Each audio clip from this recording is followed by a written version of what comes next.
ஜொஹூரில் விஸ்வரூபம் எடுக்கும் டெங்கு 7,000 தாண்டிய பாதிப்புகள் 9 பேர் உயிரிழப்பு.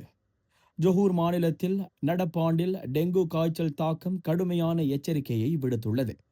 மாநில சுகாதார சுற்றுச்சூழல் குழு தலைவர் லிங் தியான் சூன் வெளியிட்ட அதிகாரப்பூர்வ தகவலின்படி கடந்த ஆண்டை காட்டிலும் இந்த ஆண்டு டெங்கு பாதிப்பு 97.3 விழுக்காடு அதிகரித்து மொத்தம் 7,965 சம்பவங்கள் பதிவாகியுள்ளன.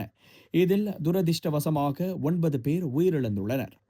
அதிக மக்கள் அடர்த்தி குடியிருப்பு பகுதிகள் காரணமாக ஜொஹோர் பாரு கூலாய் மாவட்டங்களில்தான் சுமார் 91 விழுக்காட்டு பாதிப்புகள் கண்டறியப்பட்டுள்ளதாக மாநில சுகாதார இலாகா தெரிவித்துள்ளது.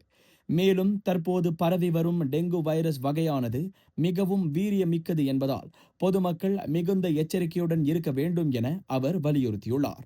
டெங்கு பரவலை கட்டுப்படுத்த மாநில அரசு சார்பில் மாநில டெங்கு குழு மூலமாக சுகாதார இலாகா அமைப்புக்கு 1,16,000 ரிங்கிட் நிதி ஒதுக்கீடு செய்யப்பட்டுள்ளது. மேலும் கொசு உற்பத்தியாகும் இடங்களை அழிக்க தூய்மை பணிகள் தீவிரப்படுத்தப்பட்டுள்ளன. இதனிடையே பொதுமக்கள் தங்களது வீட்டை சுற்றியுள்ள நீர்த்தேக்கங்களை உடனுக்குடன் அகற்றி காய்ச்சல் அறிகுறிகள் தென்பட்டால் தாமதிக்காமல் மருத்துவரை அணுகுமாறு கேட்டுக் கொள்ளப்படுகிறார்கள். இந்த செய்தியை பெருமையுடன் வழங்குவது தரமும் சுவையும் நிறைந்த மை மாமாஸ் பப்படம்ஸ்.